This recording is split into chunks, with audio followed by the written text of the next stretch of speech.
বন্ধুরা, good morning, welcome back to the channel. আমি সঙ্গীতা, আমার একটা নতুন ব্লগে তোমাদেরকে জানাচ্ছি অনেক অনেক ওয়েলকাম। সেই যে আগের ব্লগগুলোতে তোমাদেরকে দেখিয়েছিলাম ওই যে মাঠে অনুষ্ঠান হবে সেই দিনেরই পালা। তো সন্ধ্যেবেলা থেকে আগের দিন এই দেখো সব তোড়জোড় শুরু হয়ে গেছে, যেহেতু পরের দিন খাওয়ানো হবে। তো সেই কারণে দেখো সবাই মিলে সবজি কাটছে, সবাই আনন্দ করে কিন্তু সব কাজ করছিল। তো আমার যাওয়া হয়নি, তখন হলো তোমার দাদাভাই গিয়েছিল, তো একটু শ্যুট করে এনে দিয়েছিল। আমাদের এই মাঠটাতে না শীতকাল আসলেই এটা ওটা অনুষ্ঠান হতেই থাকে, একদমই সেটা বাড়ির কাছে। আর বাড়ির কাছে কোনো অনুষ্ঠান হলে তাহলে কিন্তু খুব ভালো লাগে, তাই না? তো চলো, আমি এসেছিলাম তখন কটা বাজে, তাও 2:30 পৌনে 3টে মতো। তো সকালবেলা একবার এসছিলাম, আর এখানে আমি দেখছিলাম যে আমার গলাটা ফুলে গেছে নাকি, কারণ গলাটায় না প্রচুর ব্যথা। আর সেটাই দেখছিলাম আমি, এই যে লাইনে দাঁড়িয়ে আছি, এখানে লাইন দিয়ে খাবার নিতে হবে। সকালের দিকে অবশ্য এতটা লাইন ছিল না, কারণ ওরা ভোরভোরই রান্না শুরু করে দিয়েছিল, তো সকাল থেকেই দেওয়া স্টার্ট করেছে। আর আমরা তো এসেছি ওই যে 3টের সময়। আর এসে তো দেখছি বাবা রে কত লাইন, সারা মাঠ জুড়ে লোক, মানুষ গিজগিজ করছে। কোথার থেকে মানুষ এসেছে এখানে। এসে জানো তো আমার একটা বান্ধবীর সাথেও দেখা হয়ে গেছে, প্রায় 7-8 বছর পর তার সাথে দেখা হলো আমার। তো চলো, আমরা চলেও এসেছি। আর এখানে খুব বড় বড় কড়াইয়ে রান্না হচ্ছিল, অনেক বড় কড়াই, তোমাদেরকে তো দেখিয়েছিলাম সেই দিন আগের ব্লগে।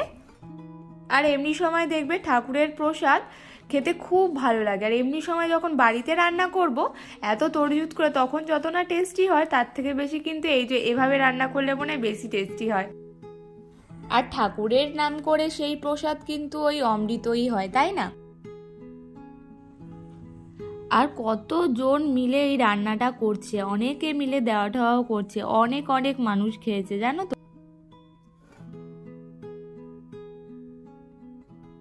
আর আমাদের তো খাওয়া হয়ে গেছিল, তো তাই ভাবলাম চলো একটুখানি দেখি কিভাবে রান্নাটা হচ্ছে। আমরা খেয়ে দিয়ে এখানে দাঁড়িয়েছিলাম, আর আমার যারা গেছিলো আর একবার একটু নিতে, বাড়ির জন্য নিয়ে যাবে আর কি, সেই কারণে। তো আমিও এখানে দাঁড়িয়ে দাঁড়িয়ে দেখছিলাম যে কিভাবে রান্না হচ্ছে, কিভাবে দিচ্ছে আর কি।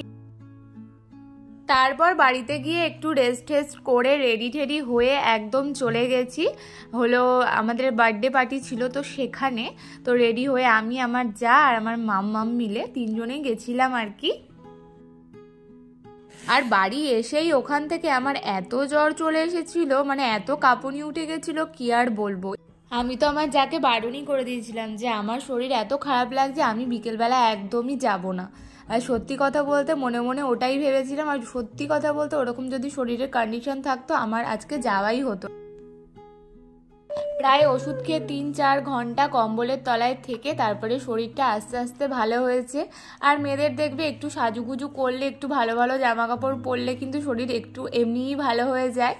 আর সেই কারণে উঠে তারপরে তোমার যাও বললো যে না চলো চলো, এখন তো ভালো লাগছে, তাহলে চলো। তারপরে রেডি হলাম, রেডি হয়ে তারপর দেখলাম যে না ঠিক আছে তাহলে যাই আর কি। আর গেছিও খুব দেরি করে, তাও ওই যে 8:30 না 9:45 এরকমের মাঝখানেই গেছিলাম, গিয়ে বেশিক্ষণ থাকিও নি। এই শীতেই কাঁপতে কাঁপতে গেছি আর কি। আর গিয়ে অতটা তখন লাগছিল না ঠান্ডা আর কি, তবুও সোয়েটারটা খুলিনি, কারণ যেহেতু জ্বর থেকে উঠেছিলাম সবে মাত্র, সেই কারণে। তো চলো একটুখানি থেকে কেক টেক খেয়ে তারপরে আমরা বসে পড়েছি এখন ওই যে খাবার খেয়ে বাড়ি চলে আসবে। এখানে মাম্মামকেও মাঝখানে নিয়ে বসেছি, ও যদিও খায় না তবুও পাশে নিয়ে বসা আর কি। তো তোমাদের সাথে শেয়ার করি কি কি মেনু ছিল, সবটা তো দেখাতে পারিনি, তবে মুখে বলে দিচ্ছি। এখানে সব বান্ধবীদের সাথে আমরা খেতে বসেছিলাম। আর কি বলতো, একটু অচেনা জায়গায় গেলে না একটু কিরকম যেন একটা লাগে নিজেরই। তো সবাইকে তো চিনি না, শুধু যাকেই চিনি, মানে যায়ের সাথে গেছি যায়েরই সব ফ্রেন্ড সার্কেল, তো সেই কারণে।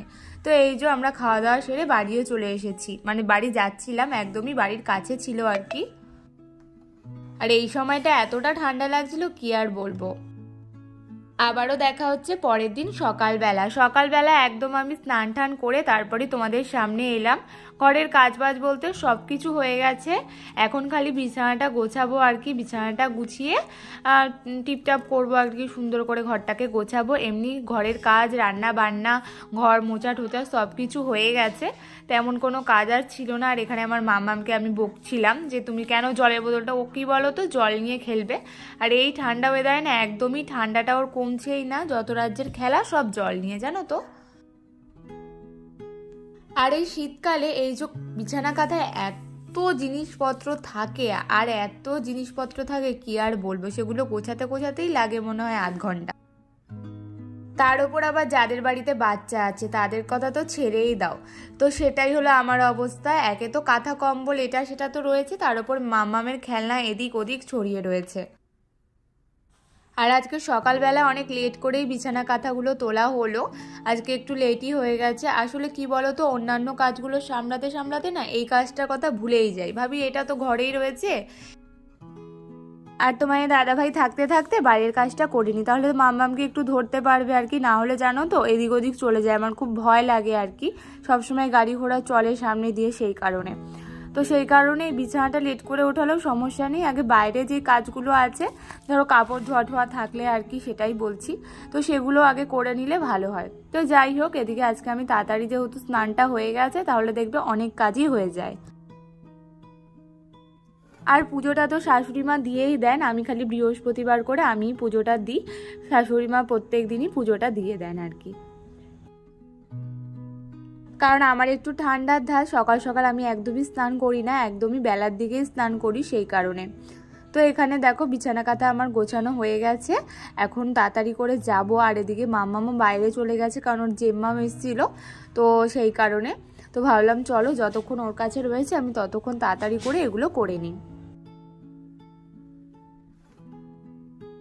আর তোমাদেরকে তো বললামই না কি কি খাওয়ানো হয়েছিল ওই যে বার্থডে পার্টিতে। তো ওখানে ছিল মেনুতে ফিশ কাটলেট, তারপরে পনিরের একটা কাটলেট মতো, কাটলেট ঠিক বলবো না, ওই চপ মতো একটা, আর তারপরে ছিল চানা মশলা, আর একটা কি একটা পুরি টাইপের, তো আমি ঠিক নামটা জানি না, নানপুরি সামথিং কিছু, যাই হোক এটা ছিল।